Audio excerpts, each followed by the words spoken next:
நண்பர்கள் அனைவருக்கும் காலை மாலை மதிய வணக்கங்களை தெரிவித்துக் கொள்வது உங்கள் நண்பன் அருண். டைட்டிலே பார்த்துருப்பீங்க. இந்த தவிர பண்ணா அப்படின்னா நீங்கள் 3 வருஷத்துக்கு வந்து சிங்கப்பூருக்குள்ளே என்ட்ரி ஆக முடியாது அப்படின்ற மாதிரி நம்ம டைட்டில் போட்டிருப்போம். ஸோ அதை பற்றின என்ன டீட்டெயில்ஸ் அப்படின்றத தெளிவாக பார்க்க போகிறோம். வீடியோவை கடைசி வரைக்கும் பாருங்கள். உங்கள் நண்பர்கள் யாராவது வந்து சிங்கப்பூரில் இருக்காங்க இல்லை சிங்கப்பூருக்கு முயற்சி பண்ணிக்கிட்டு இருக்காங்க அப்படின்னாலும் இந்த வீடியோ வந்து அவங்களுக்கு ஷேர் பண்ணி விடுங்க. இந்த மாதிரி பயனுள்ள தகவலாம் தெரிஞ்சுக்கணும்னு நினச்சினா மறக்காம நம்ம சேனலை சப்ஸ்கிரைப் பண்ணி வச்சுக்கோங்க. சிங்கப்பூரை பொறுத்த வரைக்கும் பார்த்தீங்க அப்படின்னா ரூல்ஸ் அண்ட் ரெகுலேஷன்ஸ்லாம் ரொம்ப பக்காவாக இருக்கும், கரெக்டாக மெயின்டைன் பண்ணுவாங்க. அப்படி இருக்கிறப்ப பார்த்தீங்க அப்படின்னா வந்துட்டு ரீசெண்டாக வந்து நிறைய ப்ராப்ளம்ஸ் வருது. எப்படி வருது அப்படின்னு கேட்டிங்கன்னா ஏஜென்ட்டுக்கும் கேண்டிடேட்டுக்கும் இடையில நிறைய பிரச்சனைகள் வருது. என்ன அப்படின்னு கேட்டிங்கன்னா சிங்கப்பூர் போகணும்னு நினைக்கிறவங்க என்ன சொல்கிறாங்கன்னா எங்களுக்கு தெரியாமல் வந்து ஐபி அப்ளை பண்ணிட்டாங்க அப்படின்ற மாதிரி ஒரு சில பேர் சொல்கிறாங்க. ஒரு சில பேர் என்ன சொல்கிறாங்க அப்படின்னா ஏஜென்ட் சைடில் இருந்து என்ன சொல்கிறாங்கன்னா நான் அவங்கள்ட்ட கேட்டுட்டு தான் அப்ளை பண்ணேன், அதுக்கப்புறமேட்டு வந்து அவங்க ஐபி வந்து வரமாட்டேன்னு சொல்கிறாங்க. இந்த மாதிரிலாம் வந்துட்டு நிறைய ப்ராப்ளம்ஸ் போயிட்டு இருக்கு. ரீசெண்டாக கூட நம்ம ஒரு வீடியோ போட்டிருந்தோம். உங்களை கேட்காம வந்து நம்ம ஐபி அப்ளை பண்ணாங்க அப்படின்னா அதை எப்படி வந்து ஐபியை வந்து கேன்சல் பண்ணுறது அப்படின்ற மாதிரி ஆல்ரெடி ஒருத்தங்க அந்த மாதிரி கேன்சல் பண்ணவங்க நம்ம சப்ஸ்கிரைபரை வச்சு நம்ம ஒரு வீடியோ போட்டிருந்தோம், ப்ரூஃபோட நம்ம போட்டிருந்தோம். ஸோ அதை நீங்கள் கரெக்டாக ஃபாலோ பண்ணீங்க அப்படின்னா உங்களோட ஐபியை கேன்சல் பண்ண முடியும். அதில் வந்து நம்ம சொல்லாத ஒரு விஷயம் இருக்குது. என்ன அப்படின்னு கேட்டிங்கன்னா இப்போ உங்களோட பர்மிஷனோட வந்து ஒருத்தங்க ஐபியை போடுறாங்கன்னு வச்சுக்கோங்க. பர்மிஷனோட உங்கள்கிட்ட சம்பளம், நீங்கள் கட்ட வேண்டிய அமௌண்ட்டு, உங்களோட ஒர்க்கிங் ஹவர்ஸ், என்ன வேலை அப்படின்ற எல்லாத்தையுமே தெளிவாக உங்கள்கிட்ட எக்ஸ்பிளைன் பண்ணி ஒருத்தங்க ஐபி போடுறாங்க அப்படின்னு வச்சுக்கோங்களேன். அந்த ஐபியை வந்து நீங்கள் கேன்சல் பண்ணீங்க அப்படின்னா என்ன நடக்கும் அப்படின்றத பற்றி இந்த வீடியோவில் தெளிவாக பார்ப்போம். ஓகேங்களா? ஸோ வந்துட்டு இந்த வீடியோவை கடைசி வரைக்கும் பாருங்கள். இந்த வீடியோ உங்களுக்கு யூஸ்ஃபுல்லாக இருக்குது அப்படின்னு நினச்சிங்கன்னா அந்த வீடியோக்கு ஒரு லைக்கை போட்டுருங்க. ஓகேங்களா? ஓகே, அதாவது நம்ம எப்பயுமே வந்து 2 சைடுமே பார்க்கணும். ஏஜென்சி சைட்லையும் பார்க்கணும், ஒர்க்கர் சைட்லையும் பார்க்கணும். நிறையா வந்து இந்த ஒர்க்கர்ஸ்லாம் வந்துட்டு பார்த்தீங்க அப்படின்னா நிறையா பேர் டாக்குமெண்ட் கொடுத்துட்றாங்க. அவங்கள கேட்காம ஏஜென்ட்டுகள் வந்து ஒரு சில ஏஜென்ட்டுகள் பணத்தாசைக்காக ஐபியை போட்டு கொடுத்துட்டு இந்த மாதிரி நீ இந்த கம்பெனிக்கு போகணும் அப்படிங்கிற மாதிரி சொல்கிறாங்க. ஸோ அப்போ நம்ம என்ன பண்ணோம் அப்படின்னா அதுக்கு ஒரு வீடியோ போட்டோம். இந்த மாதிரி தெரியாதவங்களோ உங்கள் பர்மிஷன் இல்லாமலோ நீங்கள் ஐபி அப்ளை பண்ணீங்க அப்படின்னா அதை எப்படி கேன்சல் பண்ணணும், அந்த ஏஜென்ட் ஐபி போட்டது இல்லாமல் அதை கேன்சல் பண்ணணும்னா 1 லட்சம் கொடு, 10,000 கொடு, 2 லட்சம் கொடு, இந்த மாதிரிலாம் காசு கேட்குறாங்க.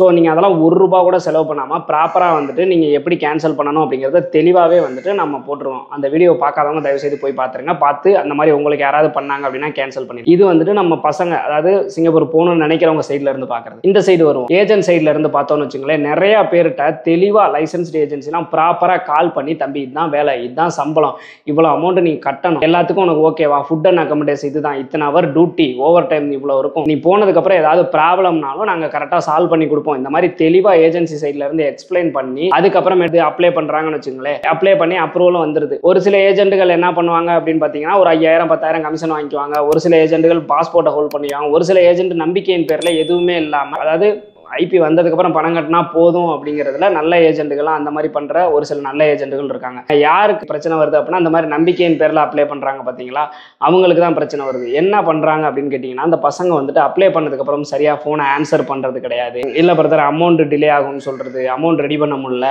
இப்போதைக்கு என்னால் போக முடியாது, என் கேர்ள் ஃப்ரெண்ட் அழுகுது, என் ஒய்ஃப் அழுகுது, வீட்டில் பிரச்சனை, இது மாதிரி ஏதாவது ஒரு காரணத்தை சொல்லிட்டு ஐபியை கேன்சல் பண்ணி விடுங்க அப்படின்ற மாதிரிலாம் சொல்கிறவங்க நிறைய பேர் இருக்காங்க. ஓகேங்களா? அவங்களுக்கு தான் இந்த வீடியோ. ஸோ தயவு செய்து வந்து என்னோட பர்சனல் ரிக்வஸ்ட் என்ன அப்படின்னு கேட்டிங்கன்னா உங்கள்கிட்ட தெளிவாக ஒரு ஏஜென்ட் வந்து சொல்கிறாங்க, எல்லாத்தையும் சொல்லிட்டு அப்ளை பண்ணுறாங்க, நீங்களும் அதுக்கு ஓகே சொல்கிறீங்க அப்படின்னா தயவு செய்து அந்த வேலைக்கு போயிருங்க.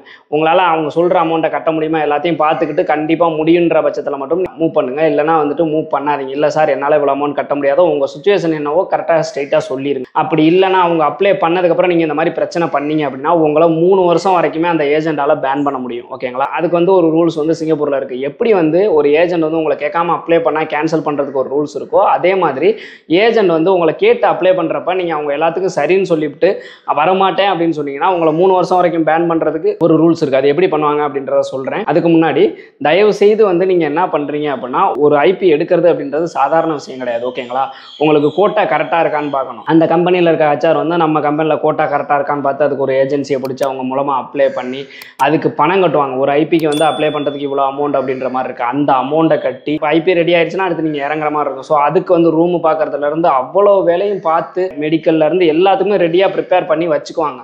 வச்சுக்கிட்டு தான் ஃபர்தராக மூவ் பண்ணுவாங்க. அப்படி இருக்கப்போ எல்லாத்தையும் ரெடி பண்ணி வச்சு உங்கள் குவாலிஃபிகேஷன் எல்லாத்தையும் செக் பண்ணி சரி இவங்க நம்ம கம்பெனிக்கு செட் ஆவாங்க அப்படின்ற மாதிரி அந்த கம்பெனி வந்து எடுக்கிறப்ப நீங்கள் வரமாட்டேன்னு சொல்லிட்டீங்க அப்படின்னா அது அந்த கம்பெனிக்கு எவ்வளோ பெரிய பிரச்சனையாக இருக்கும்னு கொஞ்சம் யோசிச்சு பாருங்கள். திருப்பி ஃபஸ்ட்லேருந்து இன்னொரு ஆளை எடுக்கணும், அவர் வந்து நமக்கு செட் ஆவாரா என்னன்னு பார்க்கணும். திருப்பி இது மாதிரி வந்து பெரிய ப்ராசஸ் அந்த கம்பெனி பண்ணுற மாதிரி இருக்கும். இதனால் கம்பெனிக்கு இழப்பு நிச்சயமாக உண்டு.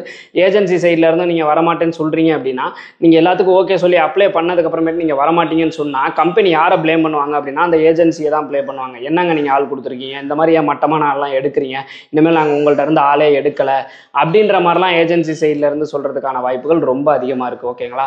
ஸோ நீங்கள் என்ன பண்ணணும் அப்படின்னு கேட்டிங்கன்னா, வர்றேன்னா கண்டிப்பாக போயிடணும், வர முடியாதுன்னா நீங்கள் போகக்கூடாது. ஒரு ஏஜென்சி வந்து அப்ளை பண்ணி நீங்கள் வர முடியாதுன்னு சொன்னீங்க அப்படின்னா உங்கள் கன்சர்ன் லெட்டரை வச்சு, கன்சர்ன் லெட்டர் அப்படின்னா என்ன அப்படின்னு கேட்டிங்கன்னா, ஏஜென்சி சைடுக்கு நீங்கள் ஒரு லெட்டர் எழுதி கொடுக்கணும். இந்த மாதிரி உங்கள் கைப்பட லெட்டர் எழுதணும், இந்த மாதிரி வந்து நான் அந்த கம்பெனிக்கு இந்த சம்பளத்துக்கு போகிறது சம்மதம் அப்படின்ற மாதிரி ஒரு லெட்டர் எழுதி கொடுத்து அப்ளை பண்ணணும். ஏஜென்சிக்கெல்லாம் வந்து நான் அதை சொல்லிக்கிறேன், நீங்கள் வந்து ஒரு ஒர்க்கர்கிட்ட வந்து அந்த ஒர்க்கர் போகிறாங்க அப்படின்னா நீங்கள் அவங்கள்ட்ட கைப்பட லெட்டர் எழுதி வாங்குங்க. இந்த மாதிரி இந்த சம்பளத்துக்கு இது போகிறதுக்கு எனக்கு சம்மதம் அப்படின்ற மாதிரி அவர் கையெழுத்தை போட்டு அவங்க கைப்பட லெட்டர் எழுதி வாங்கிக்கோங்க. அந்த லெட்டரை வந்து அவர் வர முடியாதுன்னு சொன்னால் நீங்கள் MOMல சப்மிட் பண்ணீங்க அப்படின்னா அவரை வந்து 3 வருஷத்துக்கு சிங்கப்பூர் வர முடியாதபடி பேன் பண்ணிடுவாங்க. எந்த கம்பெனிக்குமே அவங்களால போக முடியாது. ஓகேங்களா?